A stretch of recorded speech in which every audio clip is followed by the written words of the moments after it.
mental illness itu kalau di bahasa Indonesianya itu gangguan mental. Langsung self harm tuh. Ya, ada korban self harm dari sini. Oh, suka self harm. Biasanya self harmnya ngapain? Biasanya kalau cewek mah ini nih suka sengat apa tangannya. Kalau cowok biasanya nonjok tembok, ya kan? Ya kurang ajar gitu.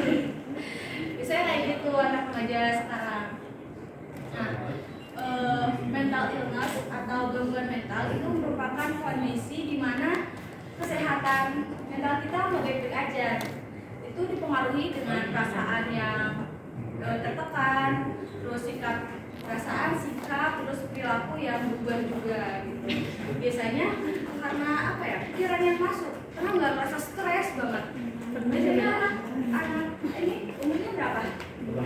12 SMA. Anak SMA tuh biasanya mesti ngapain? Ujian. Next. Oke, sebelum itu kita perkenalan dulu. Halo, introducing myself. Nama saya Gina Fauzia. Teman-teman saya, lingkungan saya biasa manggil saya Gina atau Teh Ena, Teh Ginfo, bebas lah, anything you want. Nah, aku tuh mahasiswa semester 5 jurusan bimbingan konseling Islam, sama kayak teteh-teteh yang lainnya di Fakultas Dakwah dan Komunikasi UIN Sunan Gunung Jati, Bandung. Dan saya berasal dari Cirebon. Apa sajakah gejala gangguan mental? Tadi kan udah dijelasin ya, gangguan mental itu apa? Ya kan? Mental illness itu yaitu kondisi di mana fisik, keadaan kesehatan fisik dan mental tidak baik-baik saja karena dipengaruhi perubahan perasaan, pikiran. Nah, ini dampaknya gejalanya ke mengeluh sakit fisik. Pada umumnya sakit fisik di sini yang sering dialami banyak orang yaitu asam lambung. Nah, selanjutnya ada gangguan pola tidur dan pola makan. Kali atau pokoknya benar-benar nggak mau ketemu makanan nasi gitu.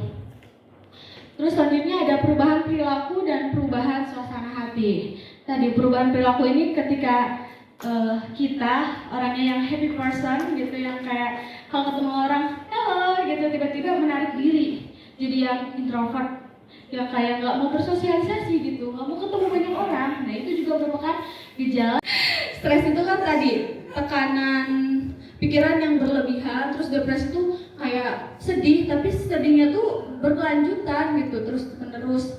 Nah, selanjutnya ada gangguan kepribadian. Tadi udah jelasin ya, kayak orang yang tadinya happy person terus tiba-tiba jadi ansos gitu. Terus ada gangguan kecemasan, cemas. Di sini teman-teman pernah ngerasain cemas gak? Panik gitu. Biasanya waktu aku kalau sekolah atau pas kuliah ngerasain cemas tuh pas ujian lisan. Itu kan cemas ya, gemetar gitu. Nah, itu wajar cemasnya kayak gitu karena di waktu-waktu tertentu. Tapi kalau di konsep yang ini, gangguan kecemasan itu tuh tiap waktu dan gak menentu gitu. Kadang yang lagi diem tiba-tiba cemas, panik gitu kan. Nah, itu tuh merupakan jenis gangguan kesehatan mental. Selanjutnya ada gangguan psikosis, halu dan delu. Ini biasanya terkait dengan beberapa faktor psikologis dan biologis. Oke. Yang pertama ada faktor psikologis. Tadi dia tuh mencakup peristiwa traumatis, punya pengalaman buruk, kayak materi yang kemarin, catcalling. Nah, itu juga bisa jadi pengalaman buruk bagi seseorang. Makanya dia jadi gak suka ketemu orang banyak, takut kena catcalling lagi atau gimana gitu. Atau bisa pada benda atau barang. Secara fisik, kira-kira aktivitas fisiknya itu apa? Ada yang tahu? Apa? Olahraga. Ada yang suka olahraga? Cowok biasanya olahraganya apa? Kalau cowok, cewek apa? Olahraganya. Oke, biasanya tenis atau lain sebagainya ya. Nah, aktivitas fisik olahraga tuh bisa menjadi salah satu pencegah dan menjaga kesehatan mental. Karena kalau fisik kita kuat, mental kita juga insya Allah bakal kuat gitu. Nah, dan tetap aktif secara fisik, harus produktif juga ya. Jangan karena lagi ada masalah, aku pengen ngeluapinnya lewat lari, tapi cuma sekali aja. Seterusnya tetap berbahan. Tetap aja itu bakal ngeganggu. Nah, selain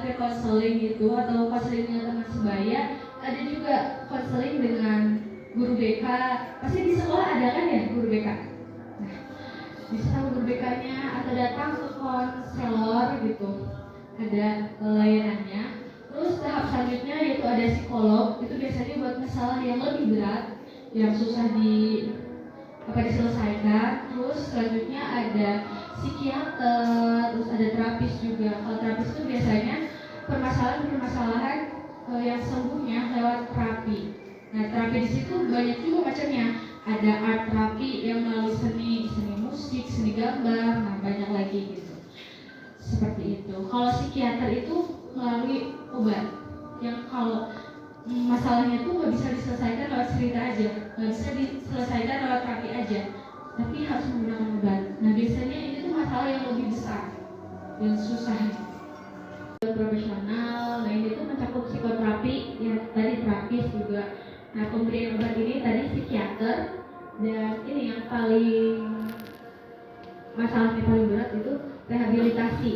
Karena biasanya selain kan punya gangguan mental tuh merugikan diri sendiri ya, karena nggak biasa, nggak pada umumnya, nggak normal gitu kan. Nah tapi kalau udah di tahap rehabilitasi itu tuh udah yang sampai ngeganggu orang lain, makanya butuh direhab atau yang menyusahkan orang lain kayak gitu. Next. Nah, untuk tidak selalu baik-baik saja, yang penting adalah kita mau berusaha untuk menjadi lebih baik. Ya nggak apa-apa ya teman-teman kalau kita mau baik-baik aja. Coba jangan denial, jangan nyangka kalau kita lagi sedih, kalau kita lagi punya masalah, hadapin gitu.